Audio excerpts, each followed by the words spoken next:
In this video, get ready for a beef apocalypse here in the country of Argentina. Argentina is famous for its beef. The land here, especially in the middle of the country, is perfect for grazing and for cows to chow down on some pretty good grass or corn. In this video, we're going to be exploring cows from the inside. Yes, every single cow body part you can imagine is available behind me at this buffet. A buffet known as Siga la Vaca. It means follow the cow. And in a moment, I'm going to be following the cow to a buffet that may be serving the most beef of any buffet in the world. I said it may be. I didn't actually research it, so come on. That's how news headlines work these days, guys. I know what you're thinking. What? That must cost hundreds of dollars. Incorrecto mundo. For one person for lunch, it costs only about $12.50.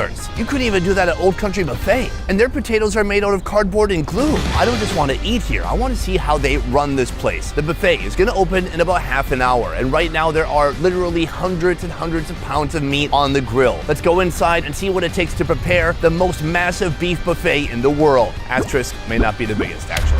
Let's move. Cow. Looks like this cow ate the wrong mushrooms in the pasture. Look at his eyes. Whoosh. As soon as you walk in here, there's already smoke filling the air. I'm not sure if you can see it by way of the camera. And that smoke is leaking out from the kitchen. We're gonna head back in there now. Oh my God. Take a look at this. It's 100 feet of grills. Holy shit.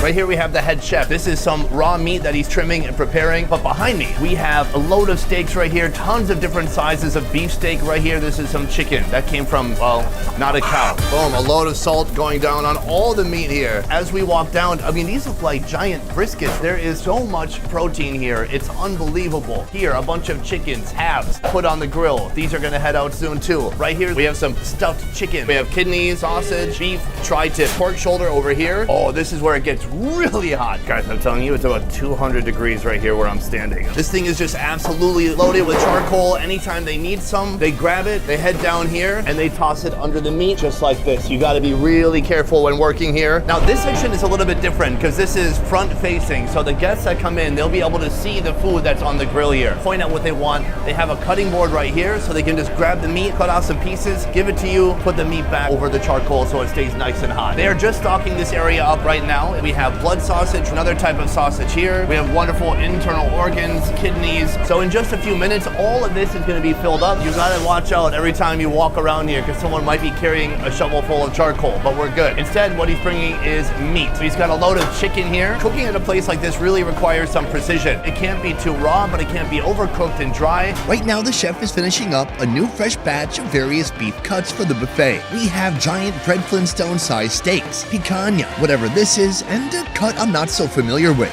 But all that is for later. For my first course, I'll be sampling the love child of a porterhouse and a pepperoni pizza. So he says he's about to make a type of meat pizza. He's got these huge pieces of flank steak right here that he's putting on this flat top. As far as I know, we have meat, we have sauce, over there we have cheese, and somehow that's gonna make a pizza. Step one, he puts the sauce on top of the meat. This looks like a combination of roasted tomatoes. We've got bell peppers, onions, likely some garlic, olive oil. On top of the sauce, we're getting a load of this mozzarella cheese. Just look at the scale of these. This is enough meat to feed 27 people. Cheese it up. Right now he's putting some oregano on top of our pizza. After a few minutes, the pizza cheese melts and it's ready to be sampled by the public, which fortunately includes me. Our first course is done. I want to be the first one to dig into this pizza right here. Oh yeah, that's a nice big piece. He's gonna cut that for me. Oh yes, these are looking crispy and good as heck. This is a pretty good portion of meat to start the day with. Muchas gracias.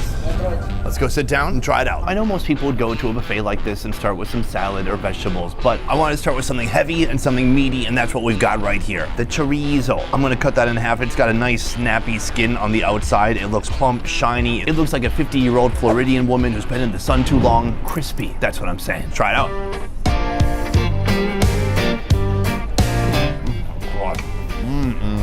A thick, strong snap on the skin there. Juicy, oily meat. It's dripping in porky goodness. Oh man, the meat sweats are coming. I'm gonna overdose on meat. Let's dig into this, the main course. The mozzarella has melted down a bit, and then that sauce. People here know how to make a delicious tomato sauce. that good. The flank steak, I can't believe how tender it is. I've just been told they actually boil it first and then they grill it. It's super savory. The tomato sauce is incredible, super fragrant, aromatic, just enough cheese on there. This is the first country I've ever been to where they overdo it with the cheese, even by my standards. Did you see the pizza from last episode? I've never had a pizza with too much cheese until yesterday. Oh my God. But here, a very conservative amount of cheese. This is course 1 out of 25. Let's keep moving. Aside from the hot grill where they're serving up fresh hot meats, they have a cool area too. First of all, we have this. This is a very intimate piece of the bovine. This is the tongue. Beef tongue is one of the most underrated parts of the cow. I can understand why. When it's in its tongue shape and it's flopping around, it's a little disconcerting. But if you cut it into thin little slices, it's very dense meat. We have some bull testicles. Wow, that's wild. No, I was kidding, that's eggplant. But I got you, right? It looked kind of... Love it. Most of the other items in here, it's a lot of plant matter and some other local favorite recipes. Right here, we have essentially a salad bar. I don't want to judge these people, but what the f are you doing? We're at a beef buffet. Have a salad made out of a cow. Skip. We have all the cold cuts. We've got some loaf. We have olives. We have deviled eggs. We have a cheese salad. This is my kind of salad right here. We have a rolled piece of beef. It's called matambre. It has some veggies inside, some eggs. You can see the roll marks in it. It looks fantastic and slightly unusual. I'm definitely going to pair that with my beef tongue. Here you'll also find all these different cold cuts, ham, cheese. It's like classic picnic food. A bottle of wine and all this together, very nice. And then right here we have some of the hot local favorites, and there's a lot of stuff here. Some of it we tried last time, like look at that schnitzel just schnitzing right there. We have some spinach that's been battered and then fried. And then we have an assortment of quiches, a beautiful ham and egg quiche. It's essentially an egg pie. We've got this round. Let's go back to the table. All right, folks, here we go, round 2. Right here at the last moment, I decided to grab this. This is like a little spinach fritter. Oh, it's so doughy on the inside. Let's try it out. I mean, it is vegetable, so it is healthy. It doesn't have a ton of flavor, so it tastes almost a little grassy, more like Borophyll. Anybody? No? Okay. I think it's okay. It needs like a Mexi Ranch or an onion ring sauce to dip it into. Here, we have something very common in Argentina. This one filled with egg, ham, and queso. I'm gonna break it in half just to see what happens. Okay, almost nothing. All right, let's try it out. Oh, I love it. Like a salty, hammy, cheesy egg loaf. Look at that. Perfectly tiny, diced little pieces of ham. You don't want a ham overdose. That's what happened to DJ AM. Oh, it wasn't a ham overdose? Okay, my bad. But then from here we get into the unfamiliar. We're gonna work our way up to that tongue, but first, how about some beef loaf? The strata. It's like a tree, so if you count the rings, you can actually see how old this loaf is. This one's 4 years old. That's not true. Let's try it out. It's a lot less processed tasting than I expected. So thick, chewy bits of meat, some fresh vegetables, and the occasional egg. Is it bursting with flavor? Actually not. This is a passionate country. They go from one extreme to another. There is no middle ground here, especially when it comes to beef tongue. Cheers, let's try it out. It's super delicious, tender. This is brioche. This is one of the national condiments of Argentina. It's heavy, but kind of semi-sour at the same time. In just a moment, I want to be trying their biggest, most expensive piece of beef that they serve here. Is it going to cost me any more money? Absolutely not. But first, I want to talk to one of the people who work here. I want to learn a little bit more about how this place works and how they're able to put out so much meat day after day. Let's go have a chit chat. Right now we're in the kitchen. I am with Agustin. He is one of the cooks, one of the pit masters in the kitchen here. Nice to meet you, bro. You guys have so many different types of protein here and different animals too. How many different cuts of meat are you offering here? Más de 20 cortes. Over 20 cuts in total. Because I'm looking around here, I hardly ever see 2 pieces of meat that look the same. It's amazing. Why cook with hot coal? Lo que pasa que el carbón le da otro Besides tipo de all the sabor a la work and carne. the job that you have to put into it and the extra time it takes, the coal just gives it an extra flavor that none other method of cooking gives to the meat. You only have 1, 2, maybe 3 guys cooking enough meat for hundreds of people. How are so few people able to cook meat for so many others? Lo que pasa que somos They get along really well. All the tasks are really well divided. One is receiving the meats, the other one is cutting, the other one is prepping the deal. They have every task really divided, and everyone is specialized or knows what to do and when to do it, so that things like it's a well-run machine, well-oiled. If you had a son and your son became a vegetarian, would you jump off a bridge? no. Not a bridge, a building. Pero Okay. In a moment, I'm going to be trying out some of the organ for you. What is your favorite cow organ? de la factura Kidney and mocheja. We're about to go back in line. Let's get some organs, including the cow kidney. We're back for another round. This time I'm going for some of the offcuts. Hola. Hola. Can I have a blood sausage? Dos? Dos. All right, this is a blood sausage coming up then. Yes. Oh God, that looks like, oh, what is that?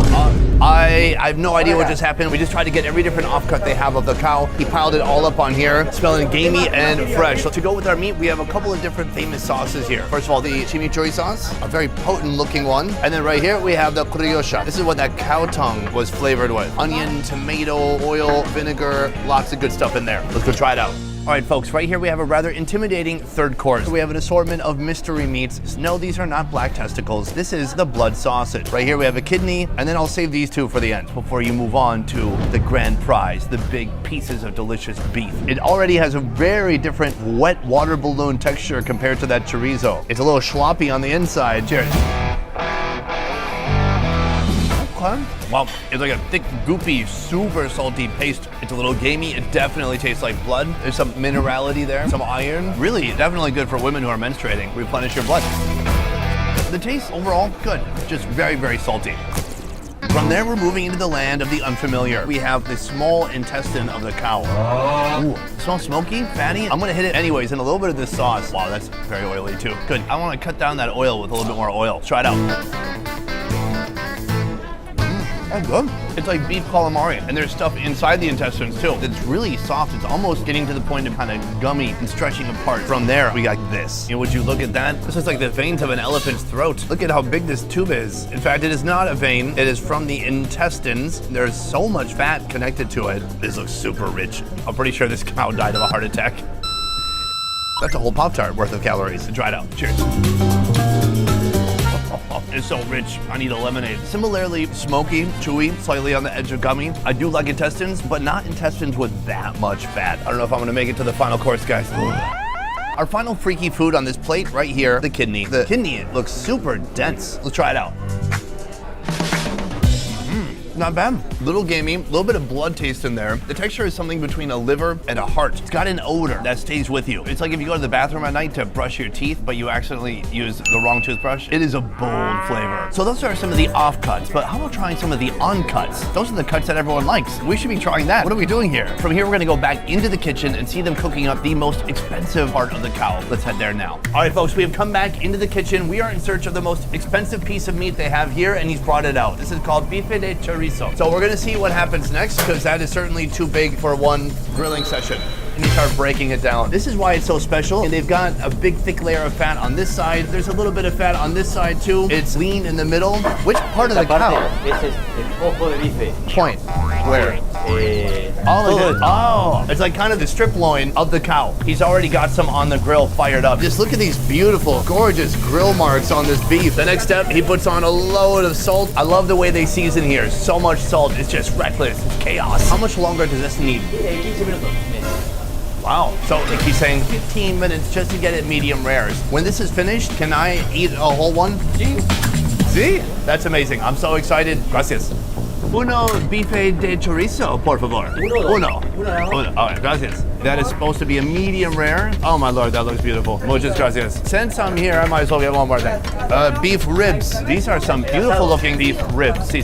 Perfecto. The beef apocalypse is upon us. Let's go sit down and try it out. All right, folks, this is the most expensive steak they have right here. This looks gorgeous, nice big grill marks, but you're supposed to let your steak rest for a bit. We're gonna jump into this, asado de tira. That just means strip of beef. Try it out.